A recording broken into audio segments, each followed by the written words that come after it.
இன்னைக்கு வரலட்சுமி நோம்பு. நான் என்னுடைய ஃப்ரெண்டு வீட்டு வரலட்சுமி அம்மா கூட இருக்கேன். சோ இந்த வரலட்சுமி நோம்பு அப்படின்றது வந்து எப்ப ஸ்டார்ட் ஆச்சு, அதோடைய புராண கதை என்ன, அதோடைய சிறப்பு என்ன, எல்லாமே வாங்க வீடியோக்குள்ள போய் பார்ப்போம்.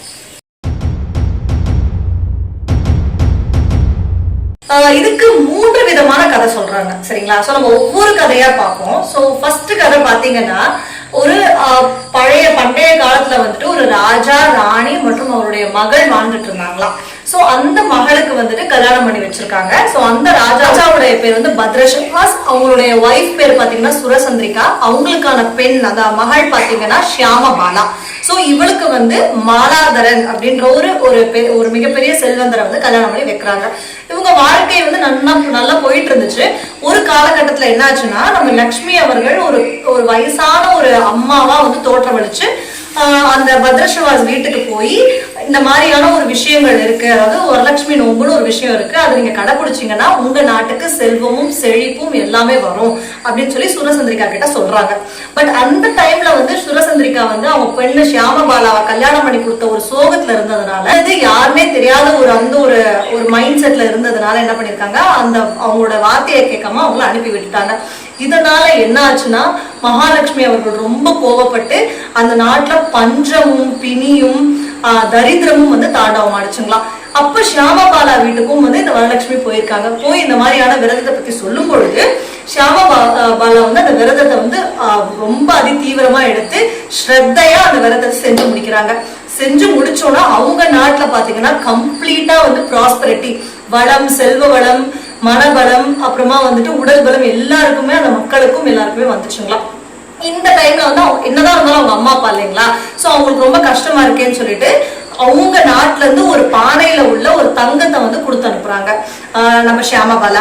அவங்க வந்து அந்த நாட்டுக்கு போகணும்னு, அதாவது இந்த நாட்டுல இருந்து அந்த நாட்டுக்கு போகணும்னு அந்த தங்கம் வந்து கருகி போச்சுங்களாம்.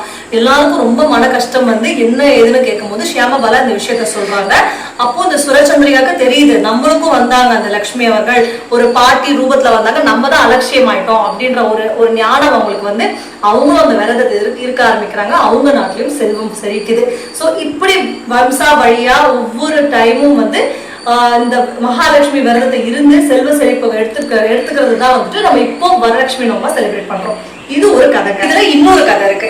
அந்த காலகட்டத்துல மகதா அப்படின்ற ஒரு நாடு இருந்துச்சு இல்லைங்களா, அந்த டைம்ல குந்தினபுரம் அப்படின்ற ஒரு ஊர்ல வந்து சாருமதி அப்படின்ற ஒரு மிக ஒரு லக்ஷ்மி பக்தையான ஒரு சுமங்கலி பெண் வாழ்ந்துட்டு வந்தாங்களாம். அவங்க வந்துட்டு வருஷம் வந்து லக்ஷ்மிக்கு பூஜை பண்ணி விரதம் இருந்து ஒரு நோம்பு மாதிரி கடைபிடிச்சாங்களாம். அப்படி பிடிக்கும் போது அவங்களுக்கு செல்வம், அதுக்கப்புறம் மன அமைதி, ஆரோக்கியம் எல்லாமே வந்துச்சுங்களாம். இதை பார்த்து அக்கம் பக்கம் இருக்க மக்கள் கேட்ட பொழுது அவங்க சொன்ன விஷயம் தான் இந்த வரலட்சுமி நோம்புன்றது.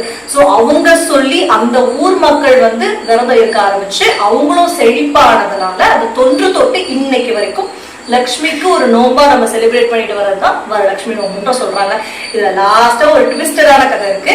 அந்த கதை என்னன்னா, அந்த காலகட்டத்துல நம்ம பார்வதியும் சிவனும் வந்துட்டு பரமபதம் ஆடிட்டு இருந்தாங்களாம். அப்போ பார்வதி மட்டுமே வந்துட்டு வீட் பண்ணிட்டு இருந்திருக்காங்க. இதுக்கு வந்து ரொம்ப கோபமான சிவன் என்ன பண்ணிருக்காரு, அவருடைய கணங்கள்ல ஒரு கணமான சித்திரமேனி அப்படின்ற ஒரு கணத்தை வந்து நடுவரா அமைச்சிருக்காரு. அது என்ன பண்ணிடுச்சு, நம்மளுடைய 1000 தான் இருந்தாலும் அவங்க வந்து சிவனுடைய சைடு இல்லையா, இதை ஜெயிச்சது வந்து சிவன் தான் சொல்லிட்டு ஒரு பொய் தீர்ப்பு சொல்லிடுச்சு. இதை பார்த்த பார்வதி அவர்களுக்கு மிகவும் கோபம் வந்து உனக்கு தொழுநோய் வரணும்னு சொல்லிட்டு சபிச்சிடுறாங்க. இதை வந்து அப்புறமா சிவன் அவர்கள் உட்கார வச்சு சாந்திப்படுத்தி பார்வதியை சரிப்படுத்தினதுக்கு அப்புறமா அவங்க வந்து இந்த ஒரு தொழுநோயில இருந்து இந்த சாப விமோச்சனம் வரணும் அப்படின்னா நீ வந்து லக்ஷ்மி விரதம் இரு அப்படின்னு சொல்லி சித்திரமேனியை சொல்லி அவங்க லக்ஷ்மி விரதம் இருந்து அந்த சாபம் நீங்கினதுனால வழியா இது வந்து வரலட்சுமி நோம்பா நம்ம இன்னைக்கு செலிப்ரேட் பண்ணிட்டு வரோம்னு சொல்லிட்டு முக்கோண கதைகள், 3 வெவ்வேறு கதைகள் வந்து இந்த வரலட்சுமி நோம்புக்கு இருக்குங்க. சோ எது கதை என்னவோ தெரியல, நம்ம வரலட்சுமி நோம்புல வந்து நம்ம அம்மாவை அடைச்சு நம்ம அவங்கள உட்கார வச்சு அவங்களுக்கு நம்ம வந்து பணிவிடைகள் செய்து நம்ம அவங்களுக்கான ஒரு சிறப்புகளை செஞ்சு வழிபட்டோம்னா நமக்கு கிடைக்க போறது மன ஆரோக்கியம், உடல் ஆரோக்கியம், அப்புறமா வந்து பண பலமும் கூட. சரிங்களா? சோ உங்க வீட்டுல எப்படி செலிப்ரேட் பண்ணீங்கன்றது சொல்லுங்க. வழக்கமா நான் சொல்றதாங்க வீடியோட எண்டுக்கு வந்துட்டோம். Welcome to my channel. My channel name is தேடலை தேடி, தட் இஸ் ஃபர்ஸ்ட் சர்ச். இந்த மாதிரி தேடல்கள் உலகத்துல எக்கச்சக்கமா இருக்குங்க.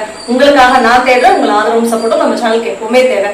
இது அடுத்த வீடியோ நம்ம பார்ப்போம். அதுவே நன்றி, வணக்கம். தேடி